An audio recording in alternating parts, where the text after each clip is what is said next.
नमस्कार, मैं doctor Vishwamitra Vaishnav, assistant professor political science, college शिक्षा, राजस्थान।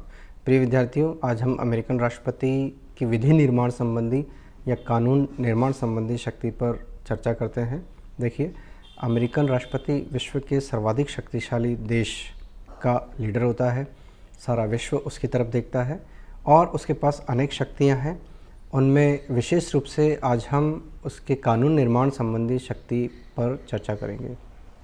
देखिए, विधि निर्माण संबंधी शक्ति में अमेरिकन राष्ट्रपति के पास विशेष रूप से जो शक्तियां हैं वो है राष्ट्रपति संदेश देता है, राष्ट्रपति के पास निषेधाधिकार या वीटो संबंधी शक्ति है, राष्ट्रपति के पास एग्जीक्यूटिव ऑर्डर्स या एग्जीक्यूटिव डिग्रीज या प्रशासकीय आदेश संबंधी शक्ति है, और राष्ट्रपति के पास वहाँ की जो कांग्रेस है, जो वहाँ की जो पार्लियामेंट है उसको कांग्रेस के नाम से जाना जाता है, तो वहाँ की कांग्रेस को दिए गए समय समय पर आदेश और वहाँ के कांग्रेस का विशेष अधिवेशन बुलाने का अधिकार, ये कुछ उसके पास विधि निर्माण संबंधी शक्ति है जिस पर हम चर्चा करते हैं।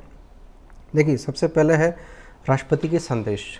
जब भी निर्वाचित राष्ट्रपति जब कांग्रेस के सम्मुख आता है तो उसके संदेश महत्वपूर्ण होते हैं। यानी राष्ट्रपति को न केवल कांग्रेस में बल्कि पूरे अमेरिका में सुना जाता है, वो वहाँ का प्रथम नागरिक है। तो राष्ट्रपति जो भी संदेश कांग्रेस को देता है या देश को देता है, तो वो एक तरह से वहाँ के कानून निर्माण संबंधी प्रक्रिया की शुरुआत होती है।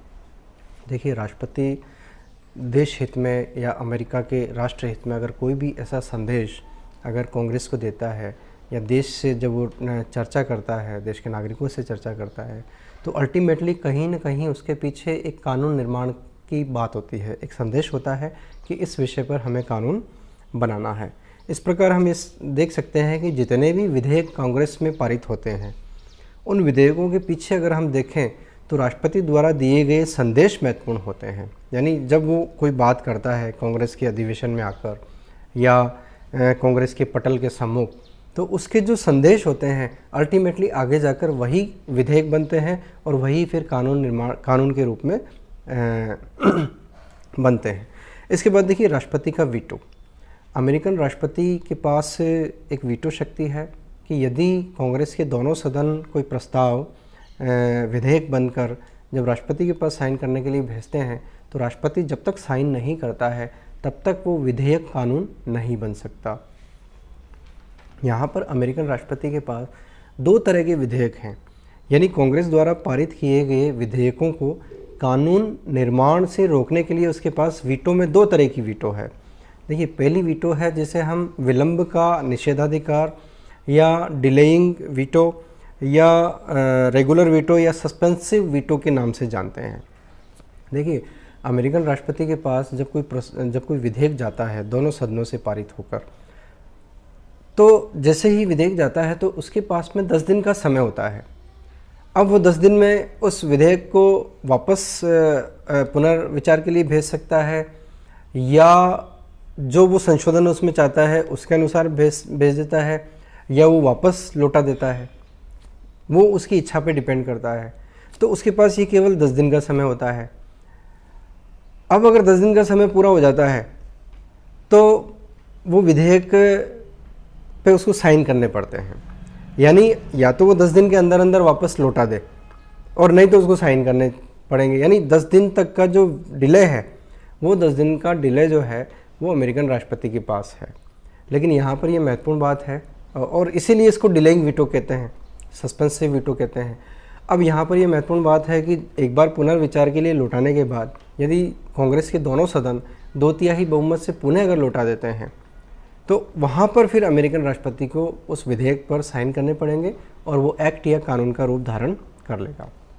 दूसरी जो शक्ति है वीटो की, वो पॉकेट वीटो कहलाता है कि ये वीटो तब कार्य करता है जब अमेरिकन कांग्रेस का अधिवेशन समाप्त होने वाला हो, 10 दिन से कम समय है अधिवेशन को समाप्त होने में, या कांग्रेस का कार्यकाल पूरा होने वाला हो।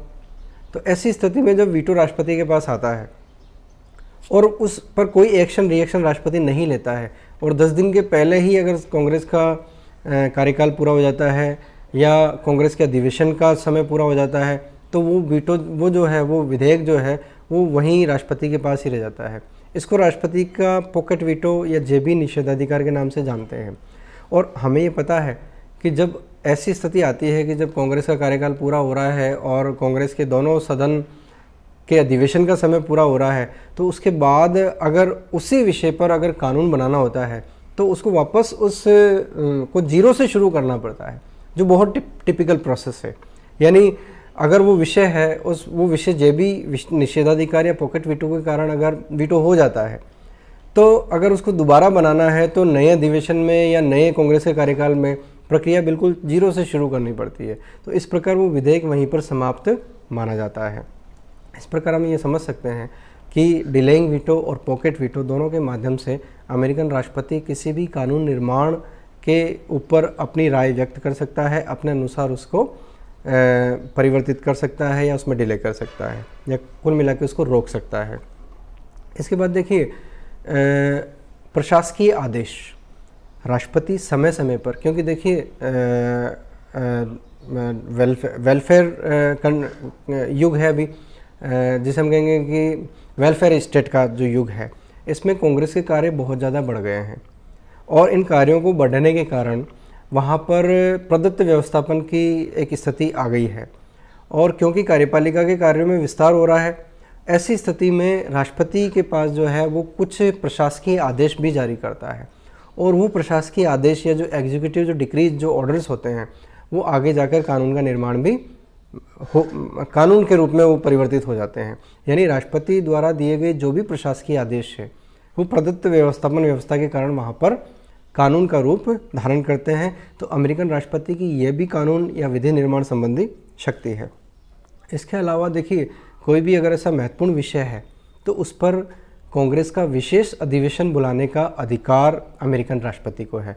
देखिए पार्लियामेंट, हमारे भारत की जो पार्लियामेंट्री सिस्टम है, संसदीय व्यवस्था है, उस संसदीय व्यवस्था में तो जो है साधारण अधिवेशन और विशेष अधिवेशन की व्यवस्था है, अधिकार है, लेकिन अमेरिकन राष्ट्रपति को केवल विशेष अधिवेशन बुलाने का अधिकार है। जैसे अगर हमारे यहाँ कार्यपालिका का जो वास्तविक अध्यक्ष है प्रधानमंत्री, उसको अधिकार है वो भंग करने की सिफारिश भी कर सकता है विधानसभा को या लोकसभा को, लेकिन अमेरिकन राष्ट्रपति को ऐसा अधिकार नहीं है। वो केवल विशेष अधिवेशन, स्पेशल जो सेशंस होते हैं कांग्रेस के, उनको बुलाने का अधिकार है, लेकिन उनको बुलाने के लिए पहले उसको जो है कांग्रेस को सूचित करना पड़ता है। इस प्रकार हम ये देख सकते हैं कि अमेरिकन राष्ट्रपति की जो कानून निर्मात्री जो शक्ति है, विधि निर्माण संबंधी जो शक्ति है, उसमें उसके द्वारा दिए गए संदेश, उसके द्वारा प्रयोग किए गए वीटो, उसके द्वारा दिए गए आदेश और उसके द्वारा कांग्रेस के अधिवेशन बुलाने की शक्ति, इन 4 कार्यों को हम उसके विधि निर्माण शक्ति में सम्मिलित कर सकते हैं। धन्यवाद।